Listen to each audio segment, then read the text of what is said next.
Básicamente este módulo, pues que nos va dando la introducción a lo que es básicamente lo que nosotros tenemos como un concepto personal de nosotros mismos, el, el vivir, con el solo existir, el tener claridad, bueno, qué es esto de la mayoría de edad, del criterio propio, de saber quién soy, a dónde voy, a dónde me dirijo, etcétera, que son las eternas preguntas y que digamos que el método que estamos tomando este año para meternos en la sabiduría, no solo en el aprendizaje ni en el conocimiento, sino en el encontrarle el sabor a vivir, y por eso le llamamos así, en sintonía con la vida, pues nos va dando, digamos, como este panorama de adueñarnos, de apropiarnos de nosotros mismos para no identificarnos con cosas parciales de nosotros. Yo soy lo que pienso, yo soy lo que como, yo soy el título que tengo, yo soy donde vivo, y digamos todo esto que obviamente teóricamente lo tenemos como un conocimiento, y sin embargo que nos damos cuenta que el llevarlo a la vida concreta, que es la sabiduría, no solo el conocimiento, pues tiene su chiste, porque pareciera que cualquiera diría, sí, no, yo no soy donde vivo, yo no soy el título que tengo, yo no soy, pero en la hora de vivir, la hora concreta, parece que cuando nos presentamos, cuando hablamos o con lo que nos vamos sintiendo bien, pues es cuando nos identificamos con algo de eso, ¿no? Nos identificamos con nuestro trabajo o nos identificamos con lo que tenemos, con la sociedad a la que pertenecemos, y todo esto de manera bastante inconsciente. Me llegó un artículo y que quiero comentarles solo unas cuantas frases porque creo que tiene mucho que ver con el tema que estamos abordando, y sobre todo con el tema del día de hoy, con el tema de, del criterio propio. Vamos a ver. Dice, Dietrich Bonhoeffer fue un intelectual alemán que se opuso al nazismo y por eso fue encarcelado. En la cárcel meditó mucho, tratando de explicarse cómo era posible que sus compatriotas alemanes estuvieran apoyando tan fervorosamente a Hitler y sus políticas irracionales y criminales, siendo el pueblo alemán uno de los más cultos y avanzados de Europa y el mundo en lo científico, lo tecnológico, lo cultural, etc. Llegó a una conclusión: el pueblo alemán fue víctima de la estupidez colectiva. Y entonces Bonhoeffer escribió un ensayo sobre la estupidez que hoy vale la pena recordar. Así empieza el artículo y dice, según Bonhoeffer, la estupidez no tiene una causa psicológica, sino sociológica, es decir, es contagiosa. La estupidez de uno necesita la estupidez de otro, ¿no? Y luego, digo, desarrolla muy bien el artículo, todo lo que él reflexiona y lo aterriza a nuestros pueblos en la actualidad y a lo que está pasando en el mundo, sobre todo en el mundo político.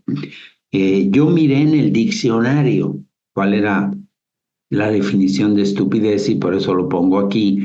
Dice, en tal sentido, entendemos por estupidez, está hablando en el sentido filosófico en el diccionario, no solamente la incapacidad para pensar y tomar decisiones por cuenta propia. Esto de la incapacidad de pensar y tomar decisiones por cuenta propia, que es justo el tema que tenemos hoy, ¿no? El criterio propio, ¿no? Esta capacidad de pensar por uno mismo. Y dice, bueno, también la estupidez es la incapacidad para orientar nuestra propia vida en mérito a ello. O sea, en mérito, digamos, orientar nuestra vida según nuestra propia forma de pensar y según nuestra propia forma de tomar decisiones en la vida. Entonces, bueno, de alguna manera quise empezar con esta reflexión porque me pareció muy interesante el decir, claro, todos los grandes, digamos, pensadores de la historia se van dando cuenta que tenemos una singularidad los seres humanos, o sea que somos un colectivo, que todos los que estamos aquí nos vemos la cara y tenemos dos ojos, dos cejas, la nariz, como decía aquel, con dos agujeros, ¿no? La boca, las orejas, y decimos, "Bah, pues somos muy parecidos la especie humana, ¿no? Todos somos iguales". Y luego decimos, bueno, somos iguales, pero cada uno tiene una huella digital, tú vas y pones tu huella y es única, ¿no? Y cada uno tiene una manera de hacer las cosas, y una manera de aprender, y una manera de vivir, y una manera de pensar. Ah, ok, entonces de ahí va surgiendo esta parte de decir, si nosotros colectivizamos lo que es propio, y vean que no lo digo a nivel político, estos días lo tenemos muy claro, ¿no? Con estos rollos de nuestros políticos y de decir, bueno, ahí entonces habrá alguno que piense o simplemente pues será como esto que Bonhoeffer dice de los nazis, ¿no? De los alemanes en aquel momento, es decir, pues hay una estupidez colectiva donde ya no, aún los grandes pensadores no piensan, porque en el desarrollo de ese artículo dice, no importa, pueden ser grandes intelectuales, ¿no? Pero ya compraron ese paquete de la estupidez y parece que no se pueden salir de esa jaula. Pero veamos, igual pasa a veces a nivel religioso, ¿no? Ya no te enseño a creer, no te enseño a pensar, no te enseño qué creer y qué pensar, y eso se llama dogma. Y eso, el dogmatismo a nivel mental, pues es una estupidez, ¿no? Porque es decir, ah, bueno, entonces esto es verdad y yo no tengo por qué cuestionarlo, ni por qué cuestionármelo. Pero pasa incluso a nivel fanatismo deportivo, ¿no? O sea, aquí somos del América, ¿no? Y somos todos, y el pobre del que se salga y del que, y a veces nos parece que eso, bueno, eso es intrascendente, pero acuérdense de hace años aquí en el estadio de Querétaro, que bueno, no hubo muertes, dicen oficialmente, porque, como dicen, porque Dios es grande, pero que hubo peleas y hubo, y todo por un fanatismo deportivo, ¿no? Por una creencia. ¿Qué condiciones nos permiten eh, conectar con nuestro propio criterio? ¿Qué condiciones nos permiten conectar? Entonces, primero dice, reconocer en nosotros la presencia de una sabiduría impersonal latente. O sea, reconocer que hay algo, esa sabiduría impersonal latente, es ese ser superior y ese decir, hay algo más grande que yo, ¿no? Entonces, reconocer que en mí, o sea, ¿y cómo reconozco esto? Pues cuando me estoy cuestionando, cuando estoy pensando, cuando decir, ¿y esto por qué? ¿Y esto para qué? Ah, bueno, pues ahí me voy dando cuenta que hay una sabiduría que es más grande que yo. Después, querer ver, querer ver, amar la verdad por encima de todo, ¿no? Quiero aprender a amar la verdad por encima de todo, porque hay veces que sí queremos, y bueno, en esta búsqueda del propio criterio y en esta búsqueda de la mayoría de edad, la verdad, el bien y la belleza, pero a veces, como decíamos en la vez pasada, quiero la verdad, pero además de la verdad, con algo más. O sea, por ejemplo, quiero la verdad siempre y cuando, vamos a suponer que yo dijera, yo estoy dispuesto a ir a cualquier parte del mundo, siempre y cuando se hable español. Bueno, entonces ya no es a cualquier parte del mundo, ¿no? Yo estoy dispuesto, yo acepto a todas las personas, siempre y cuando no toquen temas religiosos y políticos y deportivos. Entonces, esa parte de decir, no, hay que querer, si yo quiero tener un propio criterio, realmente tengo que buscar la verdad por encima de todo, ¿no? Reconocer esa presencia, esa sabiduría. Después, ¿qué condiciones nos permiten conectar? Pues conservar la paz y el sufrimiento como guías. Fíjense, la paz y el sufrimiento, los dos. Este es impresionante, es importante. A ver, yo quiero la paz interior, eso lo oigo mucho en mis pacientes y en mí mismo. Digo, ay, yo lo que quiero es paz interior, sí, y la paz interior va de la mano del dolor.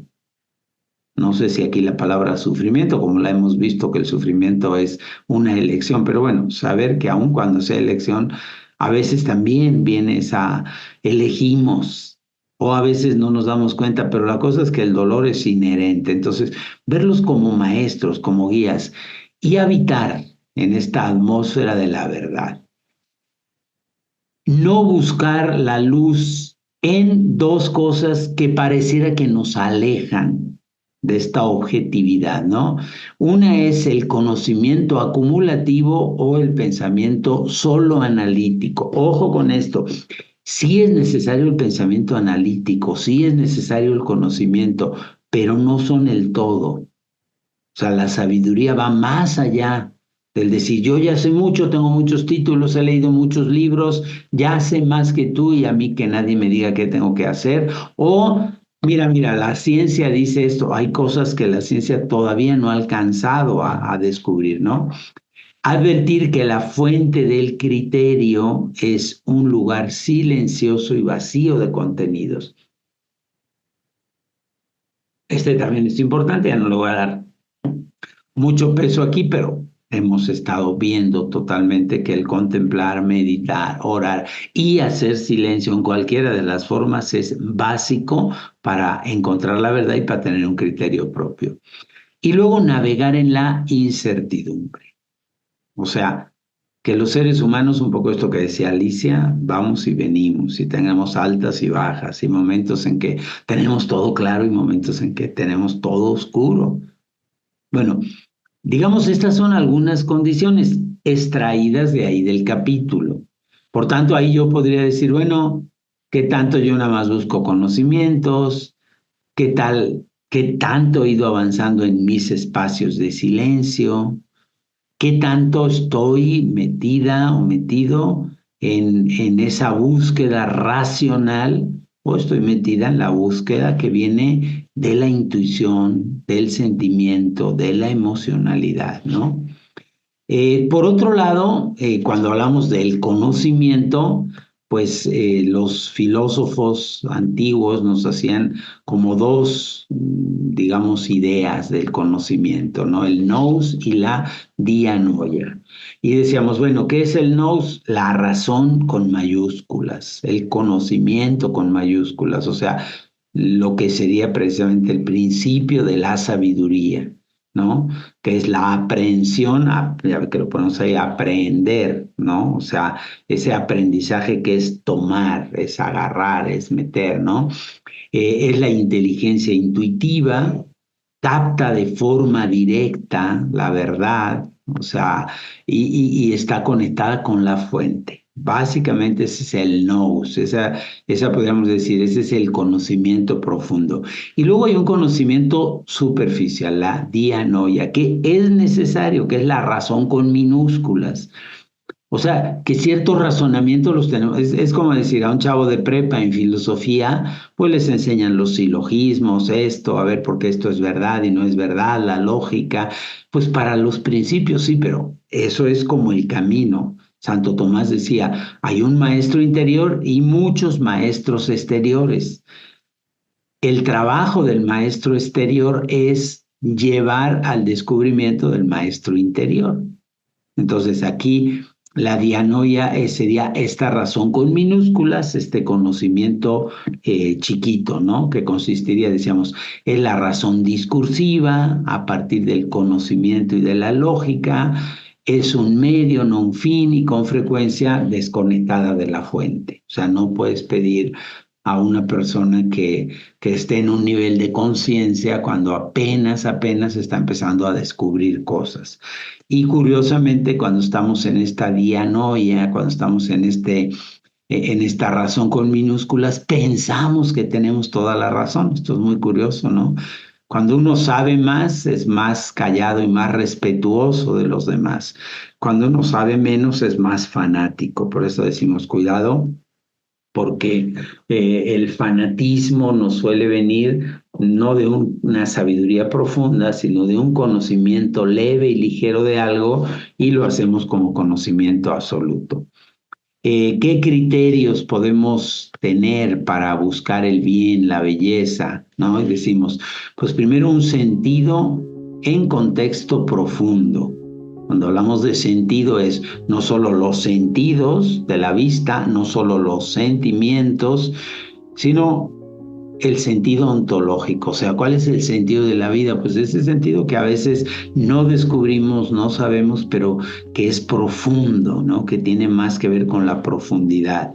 Por otro lado, la sabiduría, que es el sabor. Eso lo hemos visto también muchas veces, que no es nada más el conocimiento, sino es el conocimiento aplicado a la vida diaria, al sabor de la vida diaria. Por eso buscamos lo bueno, lo bello, en fin, todo esto que es ancestral, el conocimiento, pero que es lo que nos da la pista de decir, entonces sí podemos estar hoy día en contacto con esto, pues sí.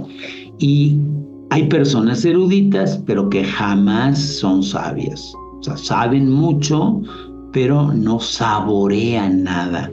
Tienen muchos conocimientos, pero poca experiencia. La fe para ellos sería la teología y no la experiencia de Dios, ¿no? Y la razón superior no especula, sabe. Por eso hay gente que dice, no lo sé explicar, pero lo vivo, ¿no?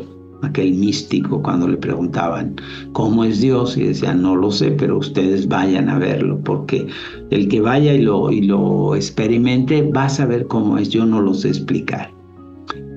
¿Y qué significa pensar, ¿no? En este sentido, que vamos a ir pues en esta línea también de las siguientes sesiones, ¿no? Estar en contacto con el propio criterio o luz interna de donde procede la sabiduría y que dicen entre ellos Platón que es preciso rememorar, o sea, volver a traer a la memoria.